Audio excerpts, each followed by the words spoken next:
चिन्तामणिपकरसद्मसुकल्पविक्सलक्षावितेषु सुरभिरभिपालयन्तं लक्ष्मीसहस्र शतसम्भ्रमसेव्यमानं गोविन्दमादिपुरुषं तमहं भजामि।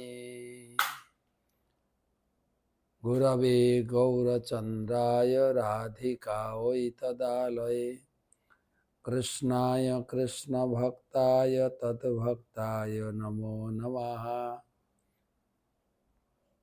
वन्दे अहं श्रीगुरो श्रीयुतपदकमलं श्रीगुरून् वैष्णवांश्च श्रीरूपं साग्रजातं सहगणरघुनाथान्वितं तं सजीवं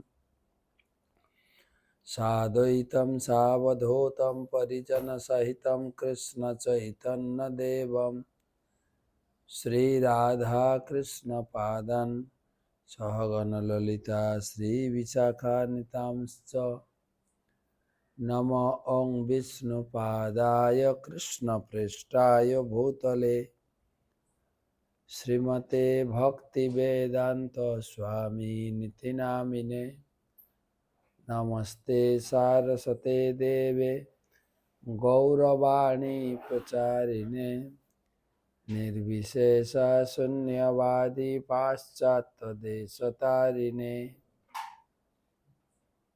जय श्री कृष्ण चैतन्य प्रभु नित्यानंद श्री अद्वैत गदाधर श्रीवासदि श्री गौर भक्तबिंद। हरे कृष्णा कृष्णा कृष्णा हरे हरे, हरे राम राम राम हरे हरे। ओम नमो भगवते वासुदेवाय। ओम नमो भगवते वासुदेवाय। ओम नमो भगवते वासुदेवाय। नारायणं नमस्कृत्य नरं चैव नरोत्तमं देवीं सरस्वतीं व्यासं ततो जयम् उदीरयेत्। तमादिदेवं करुणानिधानं तमालवर्णं सुहितावतारम् अपार संसार समुद्र सेतुं भजामहे भागवत स्वरूपम। ग्रंथराज श्रीमद् भागवत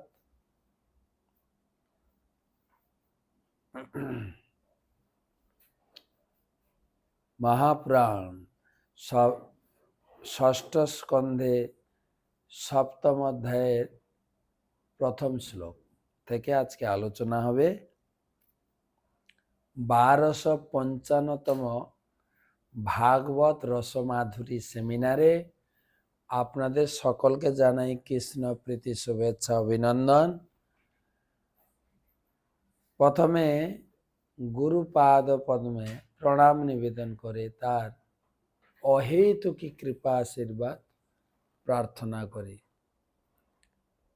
নমো ওং বিষ্ণুপাদায় कृष्णप्रेष्ठाय भूतले श्रीमते जयपताका स्वामिनिति नामिने। नम आचार्यपादाय निताय कृपा प्रदायिने गौरकथा धामदाय नगरग्रामतारिणे।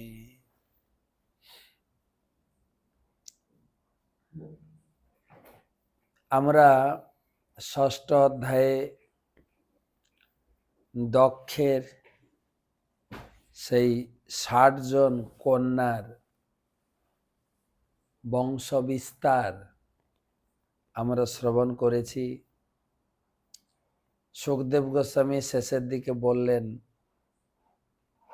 যে দৈত্যকন্যা রচনা ছিলেন প্রজাপতি ত্বষ্টার পত্নী। ত্বষ্টা ছিলেন দেবতা আর তার পত্নী ছিল অসুর কন্যা, দৈত্যকন্যা। তো তার গর্ভে বিশ্বরূপ এবং সন্নিবেশ নামক দুই অত্যন্ত বলবান পুত্রের জন্ম হয়। আর সে বিশ্বরূপকে ইন্দ্র ডেকে যজ্ঞ করেছিলেন। আর সে বিশ্বরূপ যেহেতু মায়ের দিক থেকে অসুর, বাবার দিক থেকে দেবতা,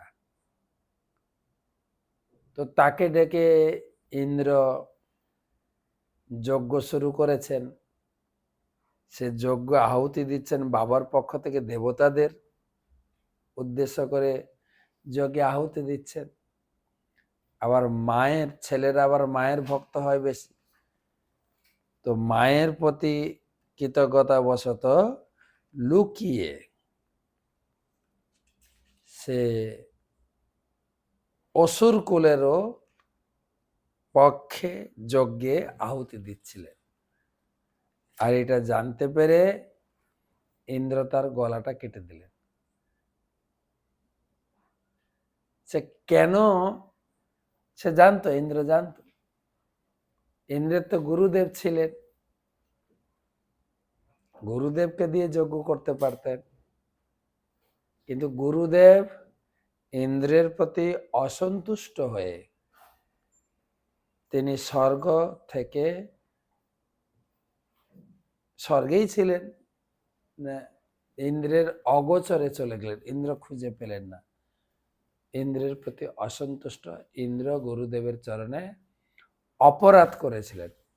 গুরুচরণের অপরাধের ফল বা গুরু যদি অসন্তুষ্ট হন কি ঘটতে চলে সেটাই এই অধ্যায়ে আলোচনা হবে। গুরুদেবের সান্নিধ্য, গুরু সেবা, আর গুরুকে সন্তুষ্ট করলে কি লাভ, গুরু অসন্তুষ্ট হলে কি লাভ,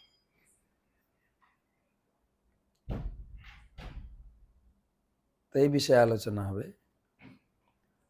তো আমাদের শ্লোক 1 থেকে আলোচনা করব। শ্রী রাজ উবাচ কস্য হেত পরিত্যক্ত্য আচার্যেণাত্মনসুরাঃ এতদাতক্ষ ভগবৎ শিষ্ণান্ন।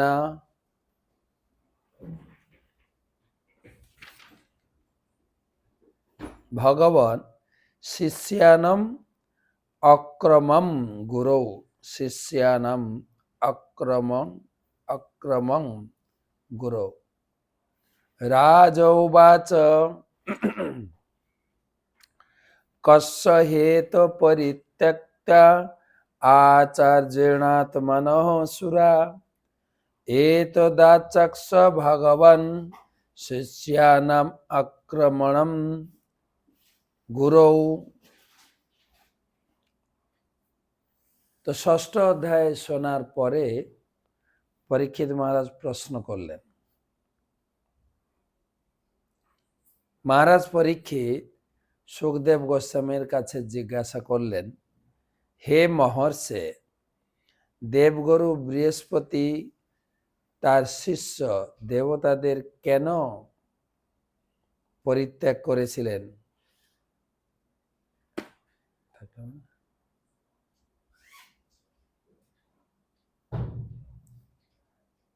হে মহর্ষে, দেবগুরু বৃহস্পতি তার শিষ্য দেবতাদের কেন পরিত্যাগ করেছিলেন? দেবতারা তার চরণে কি অপরাধ করেছিলেন তা দয়া করে আমাকে, আমার কাছে বর্ণনা করুন। বিস্তারিত শুনতে চাইছেন, অর্থাৎ যে কাহিনী চলছিল তারই ধারাবাহিক চলছে, মানে পরপর সেই 3টা অধ্যায় থেকে চলছে। দক্ষের তপস্যা, দক্ষের বংশ বিস্তার, নারদের প্রতি অভিশাপ, আর দক্ষের পরবর্তীকালে ৬০তম অর্থাৎ 60টি মেয়ের বর্ণনা শুনলাম, তাদের কাদের সঙ্গে বিয়ে হয়েছে, তাদের ছেলে মেয়েদের কথা, আর শেষে ত্বষ্টার পুত্র বিশ্বরূপের কাহিনী চলছে। দক্ষের বংশ কিন্তু। তো যখনই ষষ্ঠ অধ্যায় শেষ করেছেন যে ইন্দ্রকে গুরুদেব ত্যাগ করেছিলেন, তো সেই জন্য তিনি বিশ্বরূপকে দিয়ে যজ্ঞ করেছিলেন। তো সেটাই এই অধ্যায়ের প্রথমে প্রশ্ন। পরীক্ষিত মহারাজ জিজ্ঞাসা, গুরুদেব, দেবগুরু বৃহস্পতি কেন ইন্দ্রকে ত্যাগ করেছিলেন?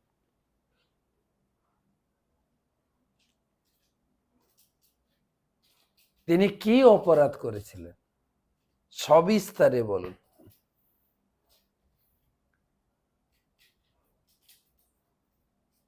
খুব সাবধান থাকতে হবে কিন্তু। আমাদের ছিল নরোত্তম দাস ঠাকুর, তিনি অত্যন্ত গুরু ভক্ত ছিলেন এবং খুব সাবধান নিষ্ঠা সহকারী গুরু সেবা করেছেন। তার গুরুদেব ছিলেন লোকনাথ গোস্বামী আর শিক্ষাগুরু ভূগর্ভ গোস্বামী। তারা বৃন্দাবনে ভজন করতেন। তার ভজনস্থলী এখনো আছে, নরোত্তম দাস ঠাকুরের ভজনস্থলী, লোকনাথ গোস্বামীর ভজনস্থলী। তো নরোত্তম দাস ঠাকুর তিনিও বৃন্দাবনে ছিলেন, খুব নিষ্ঠা সহকারে গুরু সেবা করতেন। গুরুদেব ওঠার আগে গুরুদেবের পুরো ঘর বাড়ি এবং বাথরুম, তখনকার দিনে কি বাথরুম ছিল জানেন? ঘর থেকে কিছুটা দূরে একটা গর্ত করতেন, ওখানেই বাহ্যকৃত করতেন, আর জল নিয়ে জল শৌচ করতেন। কিন্তু নরোত্তম দাস ঠাকুর সেই যে গুরুদেব যেখানে বাহ্যকৃত করতেন, সেখান থেকে ময়লা পায়খানা তুলে নিয়ে অনেক দূরে ফেলে পুরো জায়গাটা গোবর দিয়ে পরিষ্কার করে দিতেন। গুরুদেব চিন্তা করছেন কে করছে, জানতে পারতেন না। তিনি একদিন যে টাইমে উঠেন তার থেকে আগে উঠে জানতে চাইলেন কে করছে। দেখা গেল নরোত্তম তার হাতটা ধরেছে। তুমি? হ্যাঁ গুরুদেব, আপনার কৃপা প্রার্থী।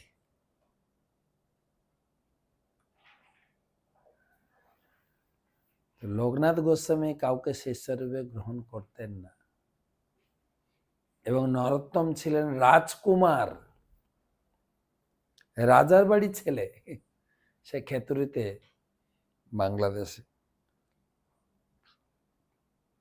তার এই তুচ্ছ সেবা দেখে গুরুদেব আর নিজেকে নিয়ন্ত্রণ করতে পারলেন না।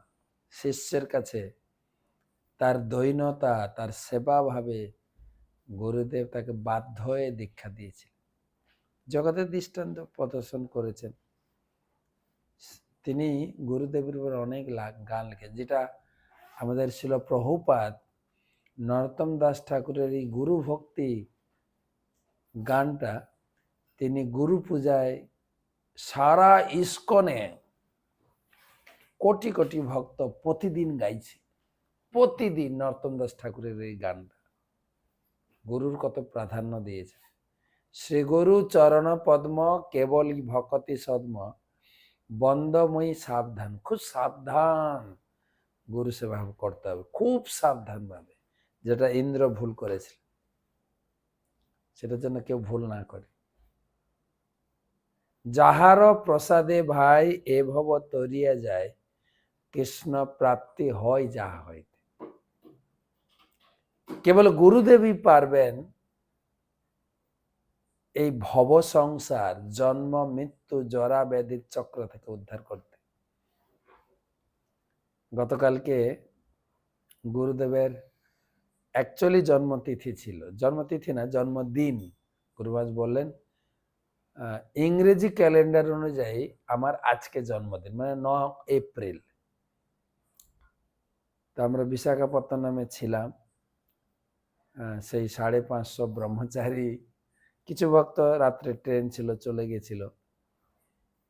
আর এই দক্ষিণ ভারতের আশেপাশে বিজয়বাড়া, রাজমন্দ্রী, আমি যাদের যাদের দেখেছি, সে কাতারে কাতারে লোক এসেছিল বাস ভর্তি করে গুরুদেবের এই জন্মতিথি, তিথি না, জন্মদিন পালন করবেন, গুরুদেবের সাক্ষাৎ, সব মিলিয়ে সে একদম উপচে পড়া ভিড়। তার মাঝখানে গুরুদেব সবার উদ্দেশ্যে বলছিলেন যে আমার আজকে ইংরেজি ক্যালেন্ডার অনুযায়ী জন্মদিন। আমার জন্ম হয়েছিল আমেরিকাতে, শিল প্রভুপাদের সঙ্গে কিভাবে সংযোগ হলো এবং প্রভুপাদ কিভাবে আমাকে আশীর্বাদ করলেন, আমাকে অনেক সেবা দিয়েছেন, আমি যথাসাধ্য করার চেষ্টা করেছি। প্রভুপাদ আমাকে 19 বছরে, আমি মন্দিরে আসে 19 বছরে আমাকে হরিনাম দীক্ষা দিয়েছেন এবং 21 বছরে সন্ন্যাস দিয়ে আমাকে ভারতে পাঠালেন। তখন থেকে আমি প্রচার করছি এবং আমার 28 বছর বয়সে আমাকে প্রভুপাদ গুরু পদে আসীন করলেন, দীক্ষা দেওয়া শুরু করেছি। এখনো পর্যন্ত প্রভুপাদের যার নির্দেশ আছে আমি পালন করার চেষ্টা করছি। তিনি বলেছেন আনলিমিটেড প্রচার করো। তো আমি তোমাদেরকে শিষ্যরূপে গ্রহণ করেছি।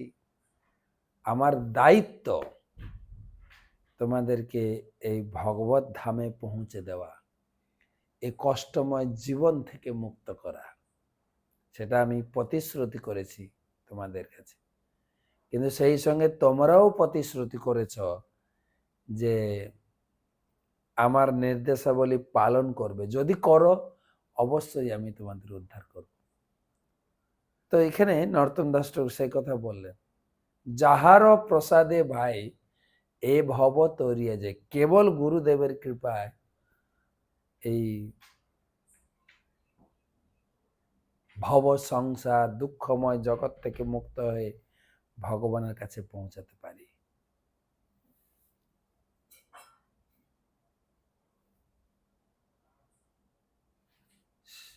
গুরুমুখ পদ্ম বাক্য চিত্তেতে করিয়া ঐক্য আর না করিও মনে আসা। যদি গুরুদেবের আদেশ নির্দেশ দীক্ষার সময় যা পেয়েছি তাতে যদি স্থির নিশ্চিত থাকি, আর কোনো প্রকার যেন আশা না করে।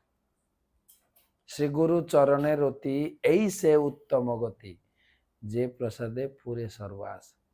শ্রী গুরুদেবের চরণের অতিমতি হলে অবশ্যই ভগবত ধাম ফিরে যাব। চক্ষুদান দিল জয়ী, জন্মে জন্মে প্রভু সেই, দিব্য গান হৃদে প্রকাশিত। যিনি যখনই গুরুদেবের কাছে দীক্ষা গ্রহণ করা হয় তখনই হৃদয়ে দিব্য জ্ঞানের পরম্পরা সূত্রে দিব্য জ্ঞানের প্রকাশ ঘটে।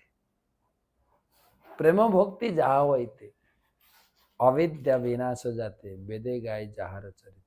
কেবল গুরুদেবের প্রতি নিষ্ঠাপরায়ণ প্রেম ভক্তি যদি কেউ যাজন করতে পারে, নিষ্ঠা সেবা, তাহলে জীবনের যত অবিদ্যা নাশ হবে। পুরাণে আরেকটা শ্লোক বলা আছে, যস্য দেবে পরাভক্তি যথা দেবে তথা গুরু তস্যইতে কথিত হি অর্থা প্রকাশন্তে মহাত্মা। যস্য দেবে পরাভক্তি, দেবে মানে ইষ্টদেব ভগবান কৃষ্ণ। কৃষ্ণের প্রতি আপনার যতটা নিষ্ঠা আছে ততটাই নিষ্ঠা যদি গুরুদেবের প্রতি থাকে তাহলে সে এই জগৎ থেকে মুক্ত হবে। তার হৃদয়ে বেদ, পুরাণ, ভাগবত, গীতার সমস্ত জ্ঞান প্রকাশিত হবে।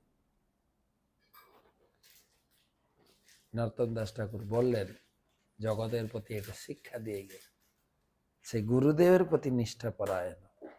যস্য প্রসাদাৎ ভগবৎ প্রসাদ, যস্য প্রসাদাৎ ন গতি কুতঃ, ধ্যায়ং স্তবং সহস্র যশস্ত্রী নাম, বন্দে গুরুসি চরণারবিন্দ। যার কৃপাতে কেবল সম্ভব। সাক্ষাৎ ধরি তেন সমস্ত শাস্ত্র, রুক্তস্ততা ভাবতই বসে। গুরুদেব হচ্ছেন সাক্ষাৎ হরি, কিন্তু সঙ্গে সঙ্গে লিখলেন এটা জগতে অপপ্রচার হতে পারে, তাই তিনি বললেন কিন্তু প্রভুর য প্রিয় বেত। তিনি হরির মতো হরি নন, হরির দাস, হরির প্রিয় সেবক, তার সেবা কর। তো সেই গুরুদেবের উপরে অনেক কথা, কিন্তু প্রশ্ন আছে জগতে আবার অনেক কুলগুরু, গোসাই গুরু এই সুবিধাটা নিচ্ছে, এই গুরুদেবকে ভক্তি করো। কিন্তু শাস্ত্র সাবধান করলেন, হ্যাঁ, গুরু সবাই নয়। ষট কর্ম নিপুণ বিপ্র মন্ত্রতন্ত্র বিশারদ। অনেক জ্ঞান হতে পারে, বেদ পুরাণ পড়তে পারে, শ্লোক মুখস্থ করতে পারে, ভালো লেকচারও দিতে পারে, অবৈষ্ণব গুরু, বৈষ্ণব সপচ।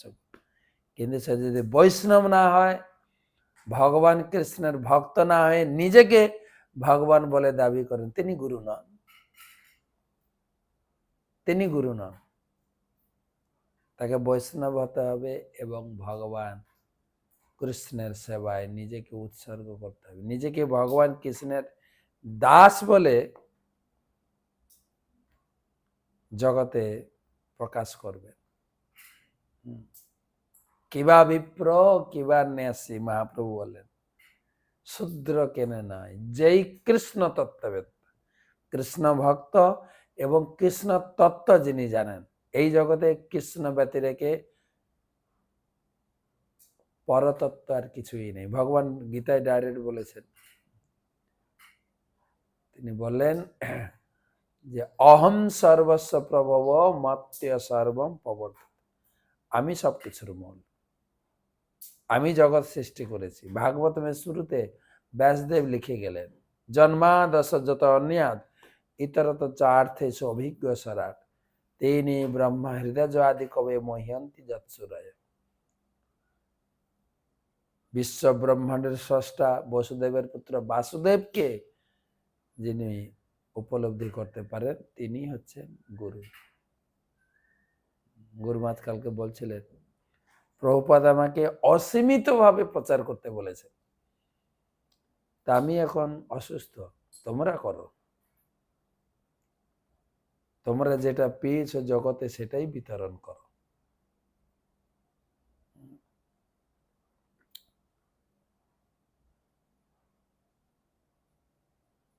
গুরুর ভূমিকা তখনই, গুরু ন সস্যাৎ স্বজন ন সস্যাৎ, পিতা ন সস্যাৎ জননী ন সস্যাৎ, দৈব ন তৎস্যাৎ ন পতিশ্চ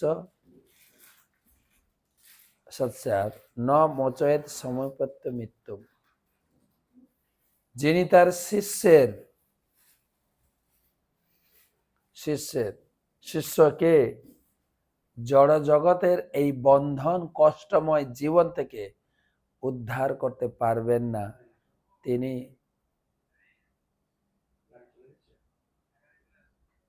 তিনি তিনি জগতে তিনি গুরু নন, তিনি গুরু নন। তো সেটাই বিস্তারিত অনেক কথা বলা হয়েছে। তাই অর্জুন তিনি বর্ণনা করলেন গীতার শুরুতে প্রথম অধ্যায়ে আমি এত কথা বলে গেলাম, এত কথা বললাম, কিন্তু কার্পণ্য দোষ পহত স্বভাব পিচ্ছামি তাং ধর্ম সমূঢ়চেত যৎ শ্রেয় সাত নিশ্চিতং ব্রহিতন মে শিষ্টস্তে অয়ম সাধি মাম তাং প্রপন্যম। কৃপণ দোষ, কৃপণতা দোষ আমার, সংসার, আসক্তি, আত্মীয় স্বজন, এই যে ভাব ধারণা, এটা কৃপণ।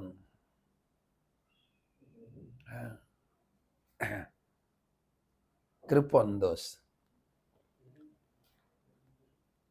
আমি কার্পণ্য দোষে দূষিত হয়ে গেছি। তো সেই জন্য আমাকে দীক্ষা দিয়ে সেই চেতনা থেকে উন্নত কর।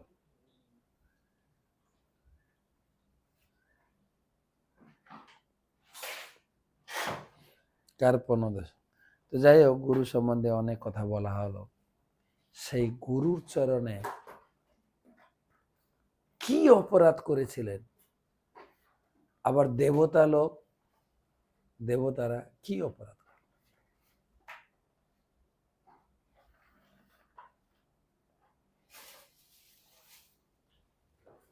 তো বিশ্বনাথ চক্রবর্তী ঠাকুর এই শ্লোকের তাৎপর্যে লিখছেন, সপ্তমে গুরুণা তাক্তৈ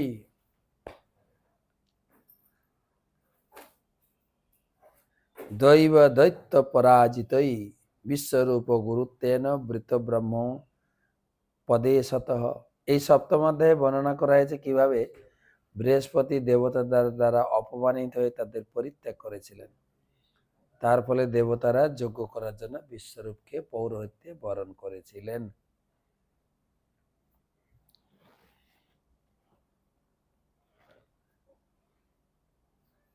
প্রশ্ন তো ক্লিয়ার, দেবতারা গুরুর চরণে কি অপরাধ করেছিলেন যার ফলে বৃহস্পতি দেবতাদেরকে পরিত্যাগ করেছিলেন।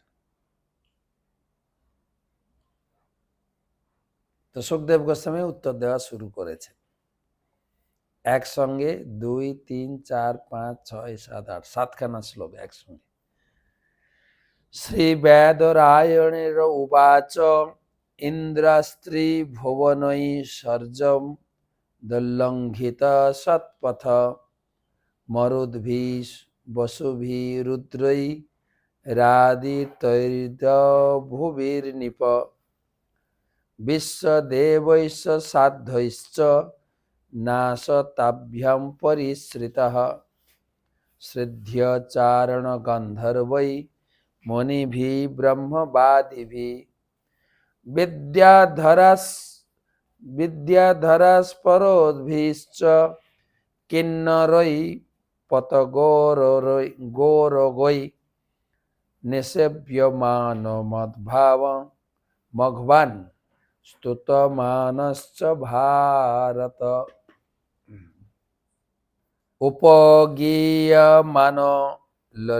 উপগীয়মান ললিতম মস্তানধ্যানসনাশ্রিত পাণ্ডুরেনাথপত্রেণ চন্দ্রমণ্ডলচারুণা যুক্তশ্চন্नै পরমেষ্ট্য চামরব্যঞ্জনাদিभिः বিরজমান পৌলম্য সহার্ধাসনয়া ভৃশম স যদা পরমাচার্যম দেবানাম আত্মনশ্চহ নাভ্যনন্দত সম্প্রাপ্ত্যম পত্তুত্থানসনাদিভিः বাচস্পতি মুনিবরম সুরাসুরান নমস্কৃতম নচ্চালাসনাদিন্দ্রিয় পশ্যন্নপি সভাগতম। টোটাল এতগুলো শ্লোক। আরেকবার, শ্রী বেদরায়ণীর উবাচ ইন্দ্রস্ত্রী ভুবনৈশ্চর্যম অদলঙ্ঘিত সৎপথ মরুদ্ভি বসুভি রুদ্রৈ রাদিত্যৈরিভুনিভির্নু নৃপ বিশ্বদেবৈশ্চ সাধ্যৈশ্চ নাশতাভ্যম পরিশ্রিত শ্রদ্ধচারণ গন্ধর্বৈ মুনিভি ব্রহ্মবাদিভি বিদ্যাধরাস্পরভিশ্চ কিন্নরৈ পতগোরগৈ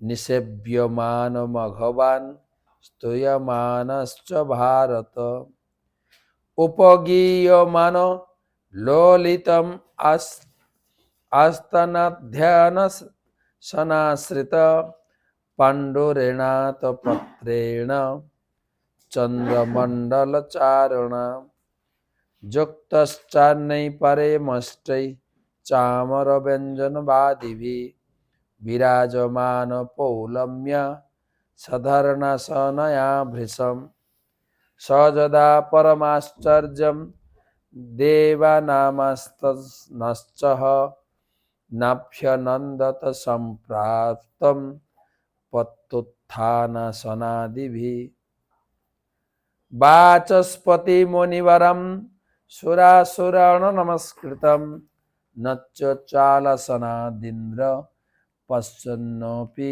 সভাগতম। অনুবাদ। সুখদেব গোস্বামী বললেন, হে রাজন, এক সময় দেবরাজ ইন্দ্র ত্রিভুবনের ঐশ্বর্য লাভে মদবত্ত হয়ে বৈদিক সদাচার লঙ্ঘন করেছিলেন। তিনি মরুদগণ, বসুগণ, রুদ্রগণ, আদিত্যগণ, ঋতুগণ, বিশ্বদেবগণ, সাধ্যগণ, অশ্বিনী কুমারদ্বয়, সিদ্ধ, চারণ, গন্ধর্ব ও ব্রহ্মবাদী মুনিগণ কর্তৃক পরিবৃত হয়ে সভামণ্ডলে সিংহাসনে উপবিষ্ট হয়েছিলেন। বিদ্যাধর, অপ্সরা, কিন্নর, পতঙ্গ, উরগেরা তার সেবা ও স্তব করেছিলেন এবং অপ্সরারা, গন্ধর্বেরা তার সম্মুখে অতি মধুর স্বরে গান করেছিলেন। পূর্ণ চন্দ্রের মতো উজ্জ্বল শ্বেতছত্র ইন্দ্রের মস্তকের উপর শোভা পাচ্ছিল এবং চামর, ব্যঞ্জন প্রভৃতি মহারাজ চক্রবর্তীর চিহ্ন সমূহ সমন্বিত হয়ে ইন্দ্র তার পত্নী শচীদেবী সহ সিংহাসনে উপবিষ্ট ছিলেন। বিশাল সভা হচ্ছে, ফেস্টিভ্যাল, সান্ধ্যকালীন অনুষ্ঠান বা দিনের বেলায় পুরো দেবতাদের নিয়ে ইন্দ্র একদম সিংহাসনে বসে উপভোগ করছেন ফেস্টিভ্যাল। আর সেই সময়ই গুরুদেব প্রবেশ করেছে সেই সভায়। তখনই মহর্ষি বৃহস্পতি সেই সভায় এসে উপস্থিত হলেন। মুনি শ্রেষ্ঠ বৃহস্পতি ইন্দ্র, মুনিশ্রেষ্ঠ বৃহস্পতি ইন্দ্র ও দেবতাদের গুরুদেব এবং তিনি সুর অসুর সকলেরই সম্মানিত। কিন্তু ইন্দ্র তার গুরুদেবকে দর্শন করা সত্ত্বেও তার আসন থেকে উঠে অভ্যর্থনা করলেন না অথবা তার গুরুদেবকে আসন প্রদান করলেন না। এভাবে ইন্দ্র তাকে কোনো প্রকার সম্মান প্রদর্শন করে, এই হচ্ছে অপরাধ। গুরু অবজ্ঞা, আমাদের নাম অপরাধের একটা অপরাধ আছে, 3 নম্বর অপরাধ, গুরুদেবকে অবজ্ঞা করা। এ দেখেন, গুরুদেবের প্রতি অবজ্ঞা। আমরা এরকম গুরুদেবের প্রতি অবজ্ঞা করি না, কিন্তু সাবধান থাকতে হবে। তবে আমাদের গুরুর অবজ্ঞা হচ্ছে দীক্ষার সময় যা আমরা প্রতিশ্রুতি করেছি, যার নিয়ম সারা জীবন পালন করব, সারা জীবন 16 মালা জপ করব এবং গুরুদেবের প্রচার কার্যে সহযোগিতা করব, এটা যদি না করি গুরু অবজ্ঞা। গতকালকেও গুরু মহারাজ বললেন, সমস্ত গৃহস্থদের কর্তব্য হচ্ছে এই প্রতিশ্রুতি তোমরা যা করেছো এটা পালন করো। সারা জীবন 4 নিয়ম পালন, 16 মালা জপ, গুরুদেবকে প্রচার কার্যে সাহায্য। তোমার ইনকামের 11% টাকা গুরুদেবের প্রচার কার্যে ব্যয় করো, মন্দিরকে দাও। আপনি হিসাব করে দেখবেন আপনার ইনকামের 11% একদম নীতি করে দিয়েছে। বলে সনাতন গোস্বামী, রূপ গোস্বামী তারা 50% বলেছেন, আমি 11% দিচ্ছি। 11% টাকা গুরুদেবের প্রচার কার্যে ব্যয় করুন। গতকালকে একজন লিখেছেন যে একজন ডাক্তার কিছু টাকা দিতে চাইছেন, আমি বললাম এই অক্ষয় তৃতীয়া আসছে, দান ধ্যান করুন, তবে গুরুদেবের প্রচার কার্য, অন্য জায়গায় না। বৈষ্ণব সেবা, অন্নদান, মহৎদান, আর সেই সঙ্গে বিদ্যা দান, গীতা দান, এই দুটো দানের মধ্যে থাকতে পারেন।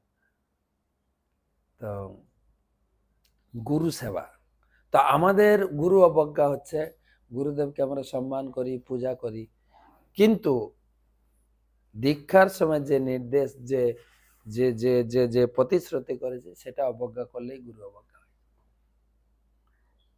তো ইন্দ্র যে অপরাধ করেছিলেন তার একটা নিশান দিলেন সুখদেব গোস্বামী, সেটা ছিল তার অপরাধ। তো আরো আলোচনা আমরা পরবর্তী করি,